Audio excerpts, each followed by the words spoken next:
Hello, everyone, and welcome again to another Teacher Joseph podcast.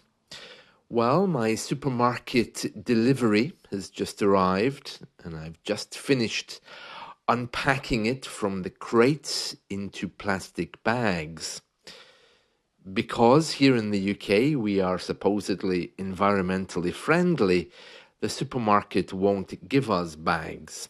So they just arrive with crates, and I have to do the unpacking into my own bags and then take those to the kitchen to unpack them. It's a little bit uncomfortable because I have to be on the floor unpacking the crates, whereas the man who delivers the food has no responsibility to help me.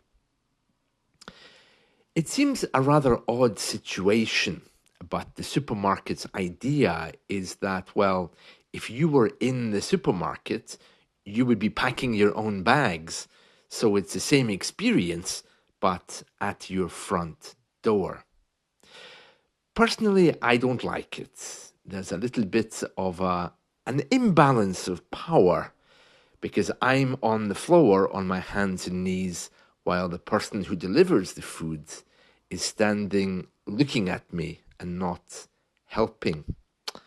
I wonder how disabled people cope with this because they wouldn't be able to get onto the floor to unpack. So I'm sure there must be a system for that, but I haven't been able to find it yet. Anyway, today I wanted to talk to you about our Prime Minister's residence. That's right. I want to tell you a little bit about number 10 Downing Street. Now, on the media, you might hear them simply referring to number 10.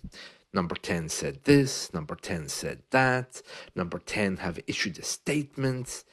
And this is because our Prime Minister's office is at number 10, and his official residence is on the top, which is a very small, modest apartment. Having said all of that, it is a very small, modest apartment, but he usually lives on the apartment above number 11. So number 11 Downing Street is the official office of our finance minister, the Chancellor, and he has an apartment above which the Prime Minister can ask him to vacate if he wants to move in. Some of our older Prime Ministers actually had the apartments in numbers 10, 11, 12, 13 and 14. He must have had a lot of children. I don't know. For security reasons, I don't know if these apartments are actually linked. I don't know if you can walk through from number 10 to number 11 to number 12 to number 13. Of course, they won't tell us exactly what it looks like or what the plan is because, of course, it would be a security risk. There have been rumours that underneath Downing Street there is a metro system which links onto our London tube network, the London metro system. I don't know if that's true. I have heard rumours that there's some kind of line there, so in the event of an emergency, the metro system has a branch line which goes all the way to Downing Street and then all the way to Buckingham Palace for the royals.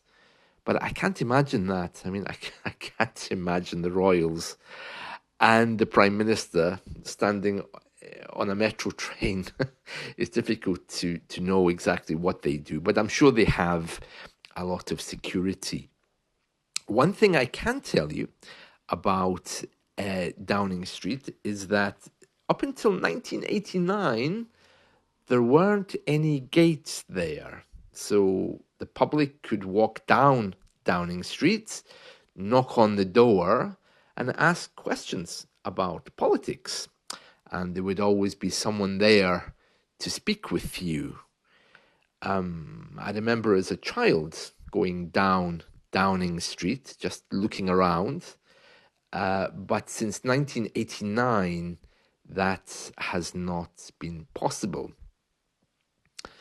Many people don't like that, and when the gates went up in 1989, there were major protests around London. Many people felt that it meant the government was inaccessible, and some people felt they were actually breaking the law because our streets are public. You can go anywhere you want, so they shouldn't really be able to stop us walking down Downing Street. Having said all of that, they used anti-terror laws to block it off. So there was a real threat, I think, from a terrorist attack. So they sealed it, and now we're no longer allowed to go down Downing Street. Sometimes the media pick up in this story. I remember back in 2006, and also more recently, the media started talking about why we aren't allowed in, why we can't walk down a street in London. And again, we were reminded that it's not because the street is off limits, it's because of terrorist attacks and the possibility of one, and there's special legislation they can use to seal off any place that might be at risk. But it is controversial.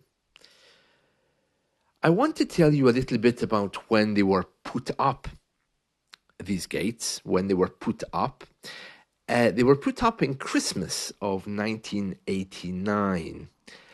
And there were many protests at that time because having the right to walk up to your leader's house was being denied. And it wasn't the first time that it had been barricaded. It had happened a few times in history. But this time, these barriers, these gates, seem permanent. So it gives us the feeling that the government isn't accessible. And many people think that it's really inaccessible, and that means that they lose votes. When Tony Blair became Prime Minister, he wanted to remove these gates, and they were almost gone. But then he was told about an IRA mortar attack in 1991, and he was advised to leave the gates and leave them up. But over the years, these gates have become focal points for protests. Sometimes people have tried to climb over them, have tried to knock them down, and these gates, of course, protect Downing Street. The door for meeting famous people has gates to deal with people who are rioting. If you ever do want to visit Downing Street, you can, but you can't get inside it. You can only get as far as the gates.